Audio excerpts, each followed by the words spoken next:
So welcome to Art 117, the day after. This is the after party where I need to report back to you guys how the Invent Oregon showcase went last night, because several of our team members participated in the Invent Oregon showcase, and none of us, not even me, knew what it was going to be like or anything like that. And so I needed to update everybody in the class about this, because this seems to be the project that ate my class. I had about 3 or 4 other projects that I wanted to do this quarter with you guys, other 3D design projects that are about product design and exploring different kinds of materials and design challenges. And it's starting to seem like the COVID mask design and the Invent Oregon process is going to totally hijack this class. It doesn't have to, but our team is small. We've got 3 or 4 members on the team. And after some of the demands or the questions that the Invent Oregon person asked us last night, it looks like, if we want to continue in this process at a fairly professional level, we're going to have to devote a lot of our time to this. So let's kind of think about that while I kind of do the report on what happened last night. And I'm still waiting on Ethan to join us this morning. I hope he didn't oversleep too much, because he was our spokesmodel last night. Ethan and I have been working for a couple of days because he took a public speaking class from Ms. Kapoichis. And so he felt a little bit more comfortable trying to learn all this stuff and talk about it with the, and try to present it to the showcase last night. So at 6:30 last night, we had the Invent Oregon showcase. It was an online Zoom event. There was one guy who Zoomed in from Portland State University, I think. And I didn't get his name because I wasn't on the computer. I was sitting over there in the corner of the room while Ethan was sitting here in front of the webcam in the classroom talking about our project, our mask project. And so Ethan went through all of this stuff, which I kind of rehung on the bulletin board behind me so that he had some kind of a visual aid, some visual resources that he could walk through. And so he stood up, and let's see if I can stand up and actually be still on the camera. Okay, so he stood up and walked us through this process from this side over to the other side, talking about what you guys have been through so far in the 10 days, 2 weeks that we've actually had this class. Some of you have had actually 6 class meetings together with me. Some of you joined the class late, and you've only been here for 4 class meetings, including today. So all of us have kind of come into this thing and have to, get up to speed really fast on mask design. So we talked about just the design development process over here, that we've gone from concept, which is, COVID mask design, through our drawings, where we kind of worked through these drawings to try to see what mask shapes and colors and contours might look like on the human face, to some kind of a mock-up. My latest assignment in coursework was a mock-up or prototype. And I I conflated those things together last night because I'm so clueless. I'm so new to this that I think that there's a difference between a mock-up and a prototype. So with the mock-up process, we're trying to go from the mask drawing as just a drawing concept, trying to design some kind of a pattern that we could actually then cut out of paper and make into the design mock-up. So we're still using paper. This happens to be brown paper over here, but the design mock-up takes the pattern pieces and glues them together into something that might work as an actual mock-up of the design. We go from mock-up to prototype. I've kind of broken that up now into 2 separate things, because mock-up is done as a model, and it's done in cheap materials like brown paper or cardboard or something like that. Relatively cheap materials that are really easy for us to work with in terms of, you know, being able to cut, paste, make changes on, that kind of thing. So the mock-up is in paper. The prototype is then sewn in the actual materials. The prototype is done much more closely to what the manufactured product would be like for 3D design, for product design. So, you know, if you guys were designing an iPhone, the prototype would actually be in plastic and glass, so that we could see what it actually felt like and hold it in our hands and start to use it. Even if the electronics weren't ready, even if the software and the apps weren't ready, at least we have the product design is the outside shape that we are working with, and it's in the materials that are close to what is going to be the actual final manufactured product, and that is in cloth.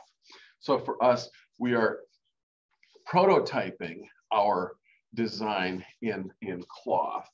And then we also were talking about, and you guys, I'm probably pretty far away from you guys, but we were talking about the filter materials, because N95 seems to be the industry standard, and all N95 filters are made out of polypropylene. It's a non-woven polypropylene, and there's also a melt-blown polypropylene, which is non-woven too. So the first kind of polypropylene we've been working with is this just very basic quilt batting that you would put inside of a quilt to stuff a quilt with if you were sewing quilts. And so this is just the plain quilt batting. It is polypropylene, and it is non-woven, and it's a basic filter material that we can consider and work with. There are other polypropylenes. There's a melt-blown polypropylene that I sampled out of a HEPA furnace filter. So this is HEPA grade furnace filter that will filter out down to pollen-sized particles in the air. Pollen is a little bit bigger than a virus, and so we're talking about like 100 nanometer size for pollen grains. And so, you know, that's a possibility. I've also got some other sewing material here. This is a facing material. And again, it's made out of polypropylene. And so the facing material is used in the masks as a cover and a liner for the actual N95 masks.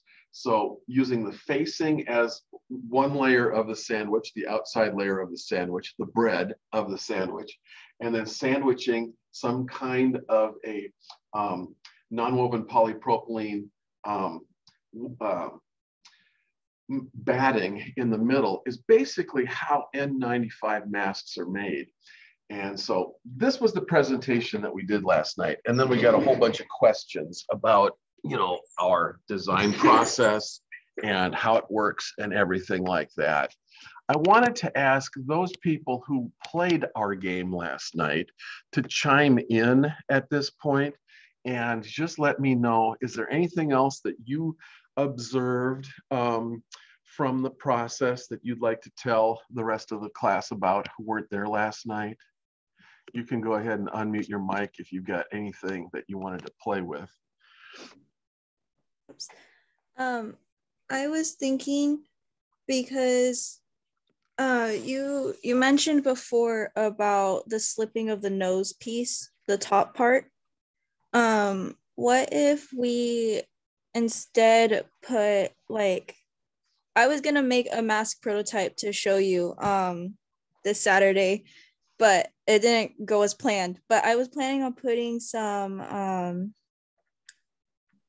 what's it called? The hot glue on the nose bridge, just to act as like a grip on the nose, so that way the mask wouldn't slip down. But we could like maybe substitute that for a much more comfortable material to keep the mask from sliding down on the nose. That's a really good idea. I've written it down here. I've got to keep notes kind of in the margins here so that I can record all of the brainstorming ideas like this as they come in. That's really good. Trying to address how the mask can sit on the face. And to be non-slip, we want to maybe consider something that might go around the nose, and we might even extend it all the way around the whole seal of the mask. You know, how to keep it in place, how to keep a good seal from the outside if we're really trying to get our mask to breathe through the mask and to become a respirator and not just a barrier mask that just leaks around the outside edge.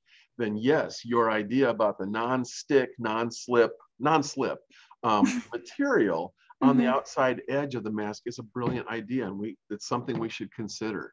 Thank you. That's good.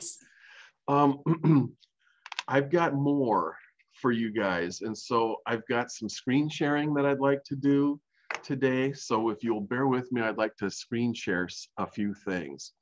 Gosh, where do we start? Where do I begin in all of this? Okay. I wanted to change gears a little bit and break stuff up. So I wanted to play with this concept here. Okay.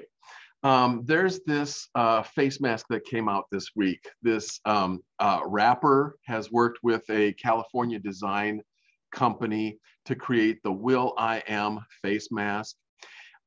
It's gone to market this week for $300. And here's a picture of it. Can you guys see this? I can. Good, fantastic. All right, so this is super high tech. And so we've got a face mask here that has filters in the front and filter valves built into the front of the face mask. And this thing seems to even have a microphone inside the face mask so that you can speak into a microphone and then it is amplified through speakers. And these things might even be speakers, I don't even know, so that you can speak and then have your voice amplified through the speakers. And it's got earphones back here and a microphone so that you can hear better, and you can hear through the earbuds that are back here in the middle of the ear loop. And I was just wondering what you guys thought of something like this. Has anybody seen this before? Or have you heard about the hype about this thing? And I was just wondering what you think about this. And you can have any kind of a thing. You can talk about the appearance of this thing, the high tech of this thing, the $300 price point of this thing. What's your reaction to a mask like this? I would only be concerned about the fact if it's washable, because it has all of that high-tech stuff in it. What is that, like, waterproof? Like, would you be able to sanitize your mask from, after using it a couple of times, or would you have to buy a new one? Like, how does that all work? And not only that, but when the microphone breaks or, runs out of battery or whatever, like, do you have to change the whole mask, or is just that one piece replaceable? Like, I feel like that's a lot of money going into one mask. So I would feel like it should come with some other replaceable parts in case something goes wrong, or in case you buy the mask and something doesn't work right away. That would be my only concern with something like that. Okay, that's cool. Anybody else want to chime in? I think you covered a lot of it, but if anybody else has an opinion on this fugly mask, go right ahead and tell me about it.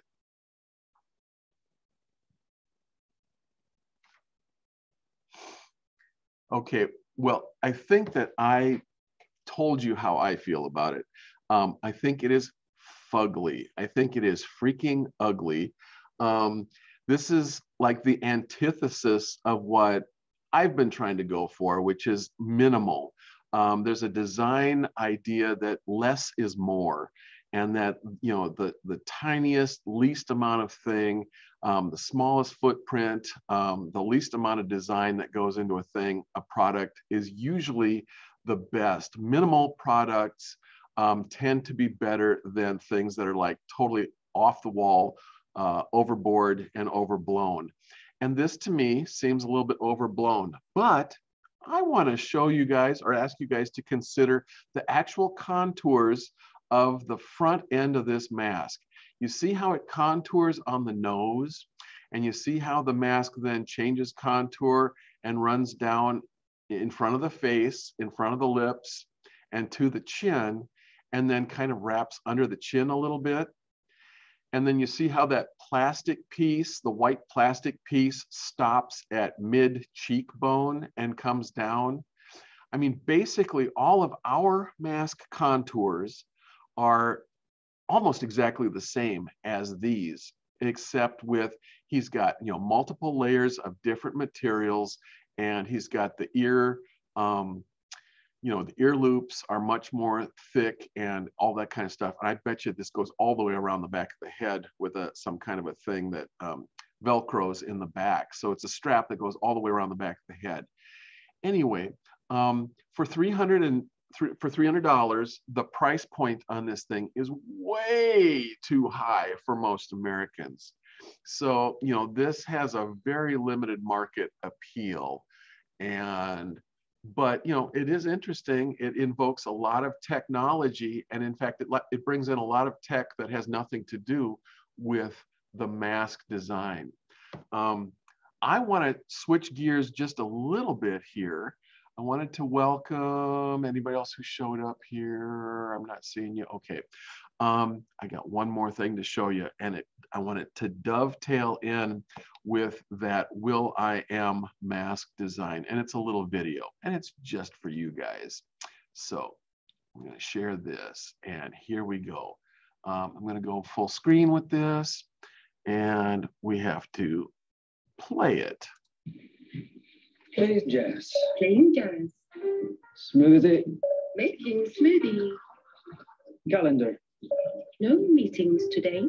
Remember, dentist at 9:30. Fire off.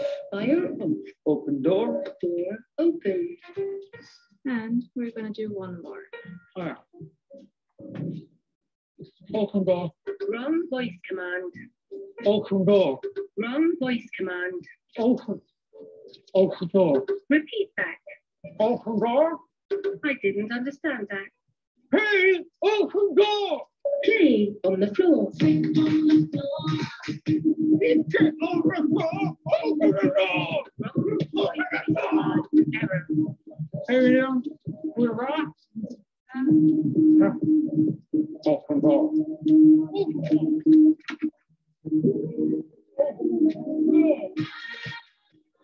Higher volume. Higher. Okay. I think you get the concept there. That's an advertisement or something from the Netherlands. It's probably put together not really as an advertisement for television necessarily, but as a message for designers. And the idea is that simplicity is king, that less is more is a basic design principle. And we can see, you know, that technology is great when technology serves us well and when technology works. And when technology doesn't work, then it can be super frustrating and super difficult to work with. And also, it can actually impede, you know, it can get in our way, it can impede us. So I put that video up there as a cautionary tale for us in terms of envisioning the mask design.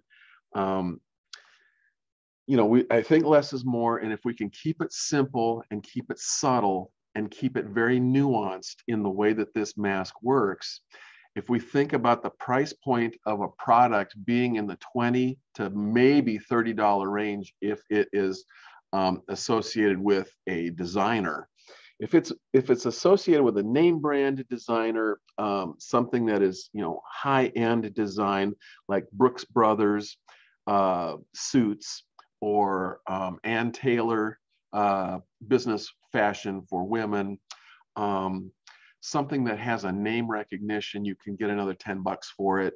But if it's a no-name brand like you know, James Fritz Art Studio brand, then you know, $20 might be the maximum that you can get for this thing.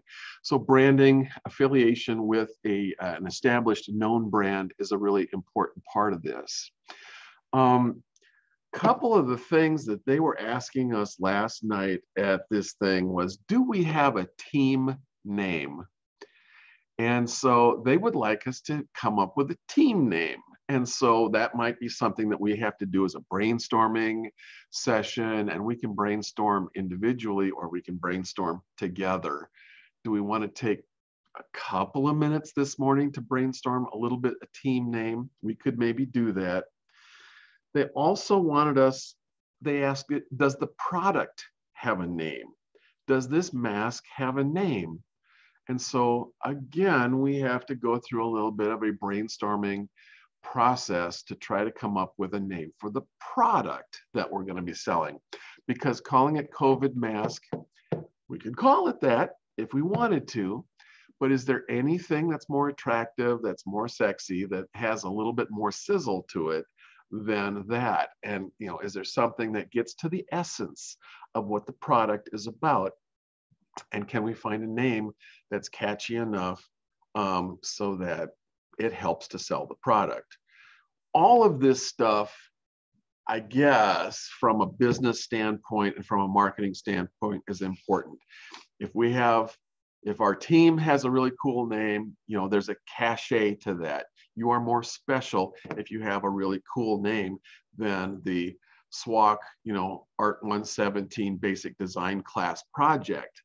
And you have more cachet, you have more specialness for the product name if it's something more than just you know, James Fritz's masks design, or, you know, the Art 117, you know, COVID mask design. So we may go through a little bit of name brainstorming here a little bit. They wanted us to come up with a business model for this thing. And while that sounds totally intimidating to us as a tiny little class in a tiny little rural community college, we do happen to have one person who might be considered a business major on the team. Not that we're going to dump all this on you, but Daniela, but the business model for this could be as simple as just saying, we're going to design this thing, we're going to contact other clothing manufacturers and clothing designers and sportswear manufacturers, and we're going to try to license our idea with them. And so we would charge them a licensing fee. We would give them our design and sign a contract with them. And then for some kind of licensing fee, like 1 or 2% for each mask sold, you know, you guys would get that money and they would get the rest. And, you know, it's up to them then to tweak the design and market it and sell it and all that kind of stuff. And that's kind of the simplest, you know, business model that we could possibly have. And we'll run this by Daniela to see if there are other kinds of provisions that we have to build in there for the business model and that kind of stuff. But, you know, they want us to consider what kind of business model we might have. They also asked us, can we go to nurses in the community at North Bend Medical Center or at Coos Bay, at Bay Area Hospital, and ask the nurses how they have worked with the basic Olson mask design, because we're borrowing heavily from the Olson mask design, to see how it has performed. Is it comfortable to wear? All of those kinds of things. We need to get some feedback from the beta testers that are out there testing this design, because they've been on the front lines working with this design and testing it over the years. What are the kinds of tweaks that we could do to make it better? You know, is it too hot? Does it get too wet when you're breathing your wet breath through it all day long? Does the wet breath going through the mask actually help it filter better? Because moist material might actually capture and filter aerosol droplets in the air better than dry mask material. Most masks get moistened in about 5 or 10 minutes of wearing. And then if you're actually breathing through a filter, the filter fibers have become moistened with your own breath.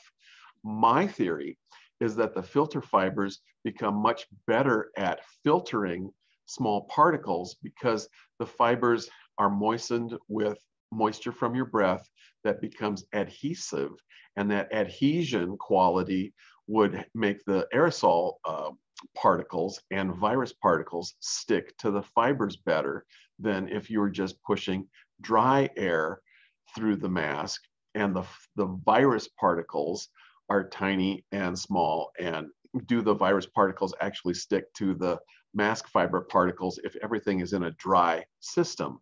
My theory is that in a dynamic moist system, the virus particles are being expelled from the person who has the virus in an aerosol, and the virus particles are like 1 to 3 nanometers, millionths of a meter in size, but they are contained within water kind of, you know, body fluid aerosol particles that are more like 10 nanometers to 100 nanometers in diameter. So maybe the mask doesn't have to filter all the way down to 1 nanometer size particles.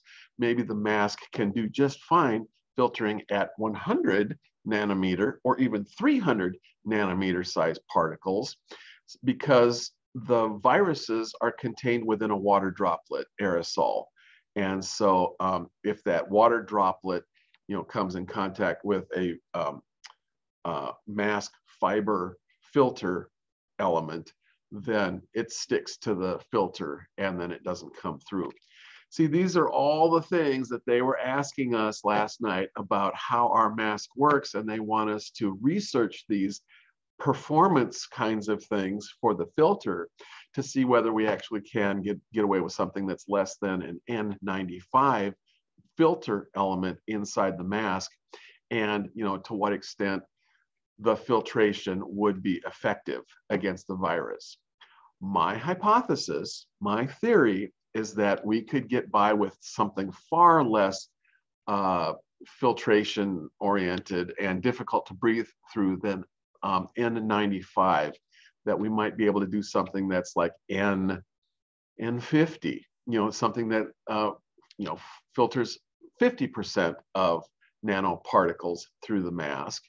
And but those, you know, understanding that those nanoparticles are not 1 nanometer in diameter, but they're more like 10 to 100 nanometers in diameter as particles of virus contained within an aerosol bubble of moisture. That's the concept anyway. So I've been kind of talking at you guys for about like half an hour doing this stuff. I wanted to go back to I'm also jumping around quite a bit. Back to a couple of little things that we could do just to play, because I want to involve you guys in kind of brainstorming sessions, and you've done brainstorming in high school classes and stuff like that. And sometimes, you know, it's fun, and sometimes it feels really, you know, lame or whatever. But I want us to brainstorm, and so brainstorming means that there's no bad ideas, there's no dumb ideas. We record everything during a brainstorming session to try to get all the ideas on the board, and then we reflect on it later on with a little bit of time and a little bit of distance from the brainstorming session to maybe be able to come up with an idea. So I'm going to go back to share screen, and let's talk about the team name first. I've got a piece of paper up here. Let me know if you can see this. Can you guys see this at all?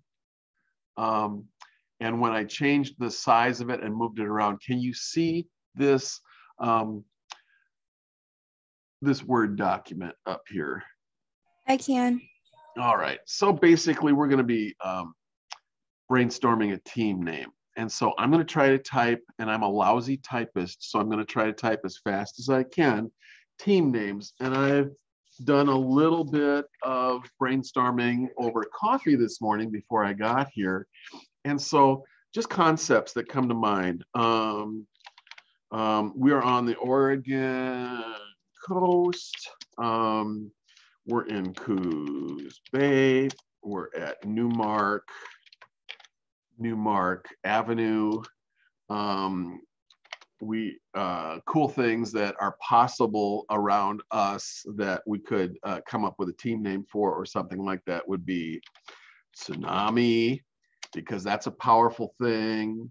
But also, you know, and you guys can jump in at any point. Just unmute your mic and start shouting out things and I will type them down. The Lakers. Lakers. Okay, Lakers, good job. Okay. Whoops, that's not salmon. That's salmon. Let's see, stuff like that.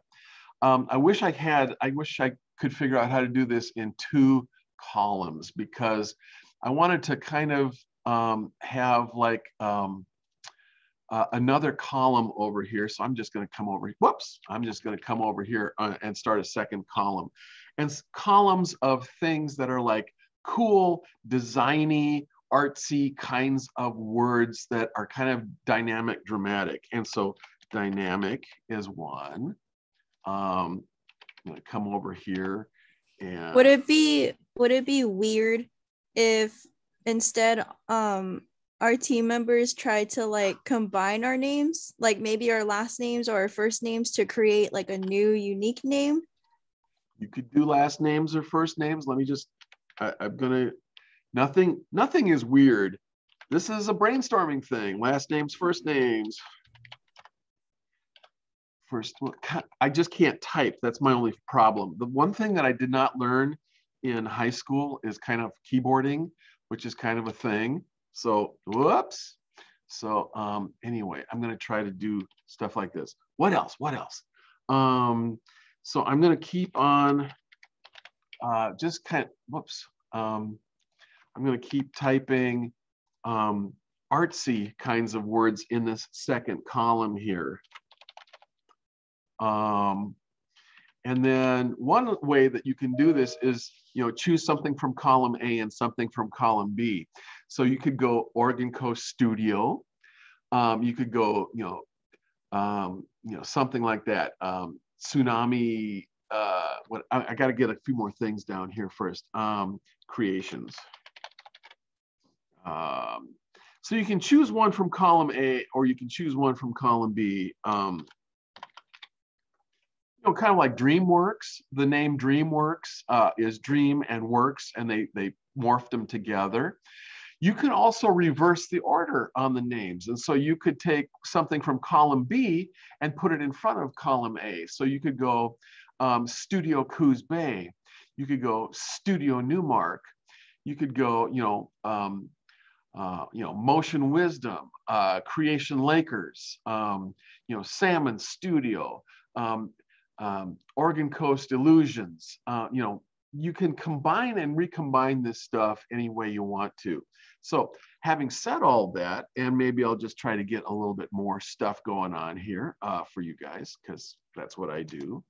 Let's see, coastal. I've got Oregon Coast up there already, but the, coastal rain. What else? Motion, illusion, studio, designs, dimension. Did I put dimension up there? I didn't. So let's just do that. We could call ourselves the chosen ones. Chosen ones. Got it. Okay. That's going on the list.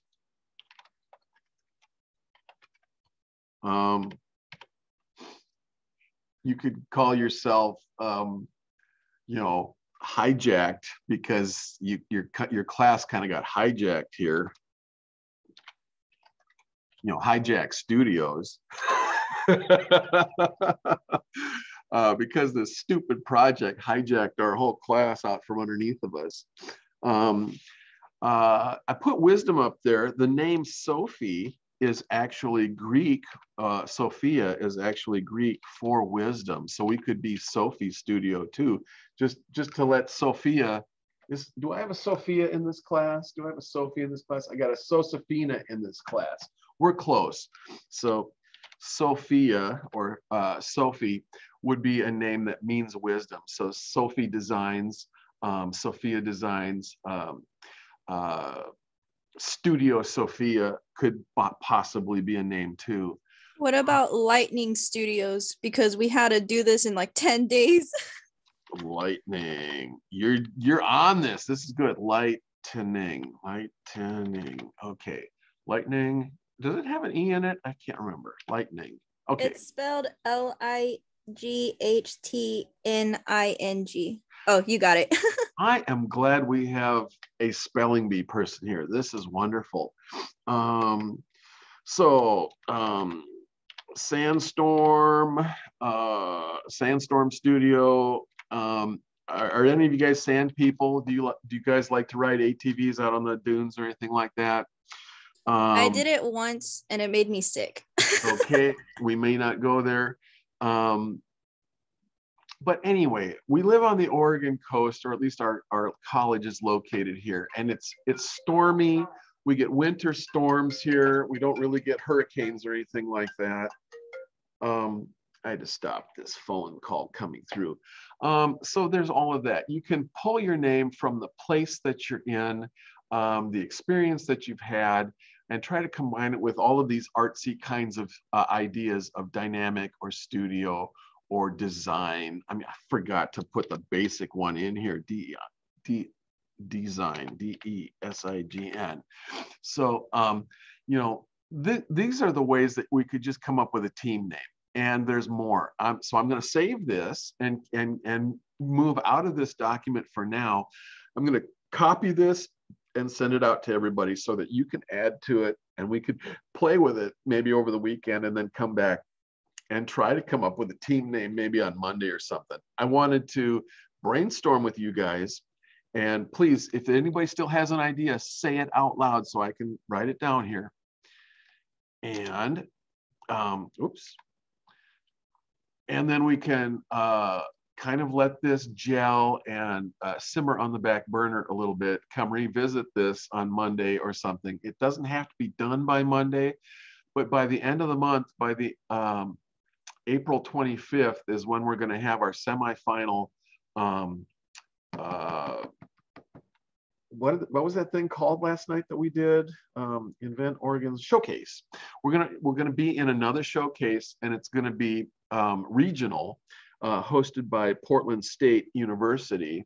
And at that point, they want us to be able to make a 3-minute, pretty polished pitch of our product, and have a fairly well designed prototype that we can do.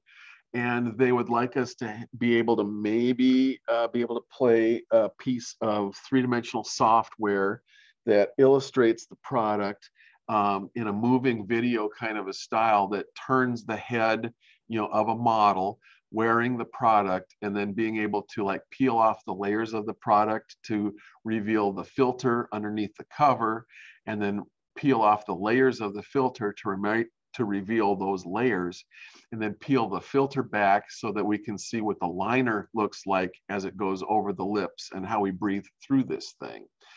Because the design kind of is morphing into, or kind of solidifying into, the idea of a mask with a filter in it that we can breathe through instead of around. And so we're trying to actually facilitate breathing through the liner, the filter, and the cover of the mask, and getting all of that to work as a dynamic process together. I'm sorry, I went sideways with you guys on this. I'm going to stop this share for a minute because I wanted to play this game again. So let's screen share one more time because it'll be fun. And let's go to the product name. So we're going to try to do the product name brainstorming activity just for a little bit because it could be fun. Who knows? How bad could it be, really? Product name. Okay. And so what do you call a mask? Let's see. We got like Flexi mask. I'm sorry. What was that? Flexi Okay. mask. Flexi mask. Got it. Let's see. We got eye mask because iPhones and all that kind of crap. Smart mask because of smart cars. You can see where I'm going with this. I'm trying to hook this up to tech and to stuff that is cool and hip and everything. And yet our mask is surprisingly low tech, or shall I say it's a combination of simple tech plus diabolically sophisticated tech. So there's that kind of stuff. I just got, somebody beeped me on my phone. I just got to see if it's one of you guys or not. No, it's somebody else. So I'm going to come back to that later. Okay, so what did I have down here? Breathe easy, eye mask, smart mask. I'm just going to put C mask on here because it is for COVID. And I don't know whether that has any cachet or not. See, we want to play with mask names as, what does this say about the mask? How does it describe the mask? Does it roll off the tongue? Is it memorable? Is it short and concise so that people really get the idea of it? Is it something that we can actually brand around? So I don't know if Superman and all of the comic book stuff and all of the Marvel comics and everything is out there so much that we can't use super in the name anymore, but Super Mask is out there as a possibility. We could do the 20s mask since it's 2021. Okay, so 20s mask, and we can always flip this stuff around too, so it can be mask 20. As a we can try it out both ways to see what looks good in terms of something that rolls off the tongue, something that's concise, something that feels chic and brand worthy and that kind of stuff. Let's see, is there so anyway, this is the concept. I'm going to kind of go up here and bold and underline this concept.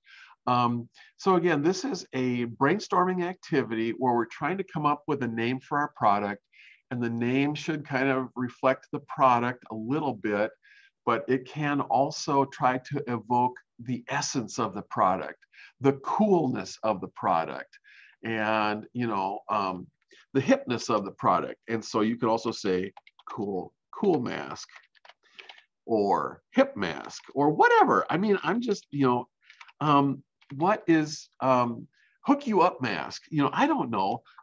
What are some hooks that you guys are using in popular speech slang these days? Kids these days, they have all of these things. You guys are out there on Instagram and stuff.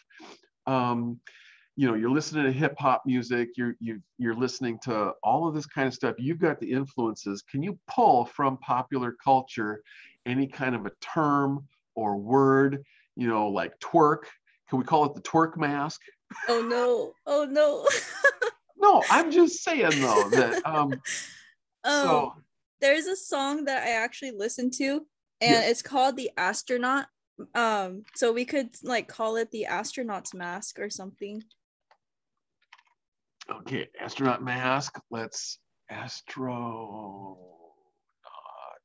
mask. Okay, astronaut. I think I got all of it there.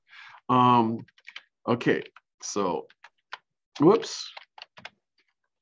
So, and then we can riff on that, and we can play with the concept a little bit and see what else, star mask. You can see where this goes. I mean, you kind of, you work with it and you play with it and you fold it around and you throw it at the wall and see if it sticks to the wall and all of that kind of stuff. So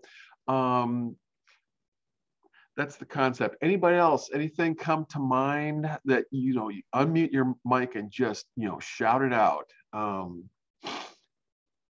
there's, you know, nothing dumb. And I'm just going to keep, you know, typing and brainstorming and A flow mask? did somebody say flow mask? Yeah, it was me. Yay. Okay, there you go. There's another one. I was gonna spell it as FLO. Okay. All right, let's do that. Flow mask. And it can either go, you know, that or that or that, you know, flow mask. Whatever, you know, reads and scans better, because it's also about, you know, it's going to be printed on the package. It might even be printed on the lower edge of the chin of the product. Although I was kind of hoping to save that for the Nike swoosh, because wouldn't it be nice if we could work with this with Nike? Yeah, I really wanted to work to pitch the idea to you guys of working with clothing or sportswear manufacturers to have this be part of an outfit, so that if Brooks Brothers suits were making pinstripe suits and they were making a three-piece suit, this would be 3 more pieces. They would, you know, sew you a suit and then sell you the 3-piece suit with the matching masks that were made out of the same kind of pinstripe. If Ann Taylor is making a business suit for women, you know, and it's a certain color and fabric, and it's a sport coat top and a pleated skirt or pantsuit, then, you know, 3 or 4 masks that would go with it, you know, from Ann Taylor. If Nike is making a track warm-up suit or some kind of a, you know, basketball uniform or track uniform or soccer uniform, then this would be in the coordinating colors and the same fabric as the uniform, so that it had the team colors and everything else. And of course it had the Nike swoosh, you know, down at the edge of the jawline, because that's it. But I think part of the marketing strategy is not to sell individual masks that people have to try to make match their wardrobes or coordinate with their wardrobe, but sell it as part of a larger wardrobe thing, like a suit, work clothes, a cowboy outfit for cowboys. I mean, I'm just brainstorming here, but one of the ways to make this work is to have it coordinated in the same fabrics and same colors as the outfit, as the shirt, as the thing that's going to be up near your face. And I'm sorry, I'm going sideways with you guys, but stick with me for a minute. We're almost done here. We're going to quit pretty soon. The Oscars are coming up. The Academy Awards are coming up for motion pictures, is given out at the end of April on a Sunday night. And I think the Academy Awards are going to be live and in person. It's going to be one of the first in-person events in the COVID era. The Grammys were all remote and on Zoom, but I think they're going to try to do the Academy Awards socially distanced and with masks in an auditorium in Los Angeles in 2 weeks.